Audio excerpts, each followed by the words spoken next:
Skuad Garuda, saudara, dijadwalkan akan menggelar pemusatan latihan di Bali jelang laga penting melawan Tiongkok dan Jepang Juni nanti di kualifikasi Piala Dunia 2026.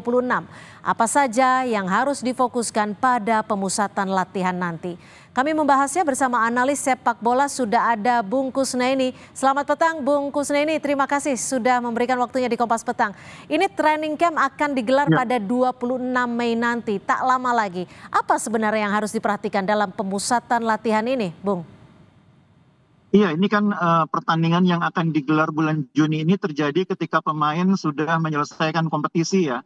Bahkan kalau Liga Belanda itu selesainya kompetisi tanggal 18 Mei. Sebagian pemain kita ini kan main di Belanda. Jadi antara bulan Mei, 18 Mei ke pertandingan berikutnya 5 Juni itu jaraknya cukup jauh.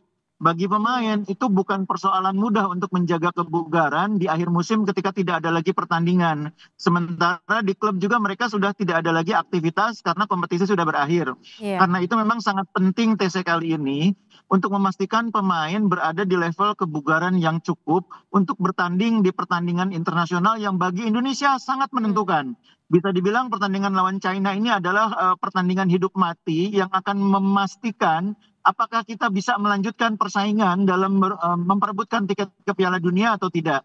Jadi kalau menurut saya pertandingan terakhir lawan Jepang itu mungkin kita tidak terlalu banyak berharap, tapi lawan China kita harus memastikan kita bisa memenangkan pertandingan dan minimal memastikan tiket ke putaran keempat. Nah, Bung, tapi gini, PSSI kan sampai saat ini belum dapat nih nama-nama yang akan dipanggil oleh Kluivert. Apakah ini nanti akan berdampak pada training camp nanti? Sebetulnya nama-nama itu sebagian besar akan sama dengan mereka yang sudah pernah dipanggil pada pertandingan sebelumnya ya. Karena pemain-pemain baru saya pikir sekarang ini praktis sudah sangat terbatas kesempatannya. Mungkin hanya ada 1-2 nama. Apalagi juga proses naturalisasi kan juga saat ini bisa dibilang sudah tidak lagi dilakukan. Mungkin nanti kalau bulan Oktober ya pertandingan di fase berikutnya mungkin baru akan ada lagi. Sekarang ini kan fokusnya ke pemain-pemain yang ada. Saya tidak yakin akan ada kejutan misalnya penambahan jumlah pemain baru yang jumlahnya cukup signifikan ya. Saya tidak yakin. Sebagian besar mungkin 90% yang akan dipanggil adalah nama yang juga sudah dipanggil di TC sebelumnya ketika menghadapi kualifikasi sebelumnya. Jadi tidak akan menjadi persoalan besar bagi pelatih karena materi pemainnya sebagian besar akan sama. Lalu ketika nama-nama ini akan tidak jauh banyak berubah, bagaimana dengan komposisi pemainnya, peran dari para pemainnya ini? Iya, sebagian besar pemain yang saat ini sudah biasa bergabung adalah pemain yang sudah rata-rata mendapat kesempatan bermain rutin ya. Meskipun mungkin sebagian adalah pemain pelapis, tapi sebagian besar adalah pemain yang selama ini rutin mendapat kepercayaan dari pelatih. Mungkin yang baru hanya penjaga gawang Audero nanti yang mungkin akan menjalani debutnya di pertandingan lawan China. Selebihnya adalah pemain yang sebagian besar sama dengan ketika mereka tampil terakhir kali termasuk pertandingan home ketika melawan Bahrain. Lalu nanti sekiranya apa yang lebih penting untuk difokuskan? Apakah lebih untuk menjaga kebugaran, stamina dari para pemain, atau lebih meningkatkan chemistry antara pemainnya ini?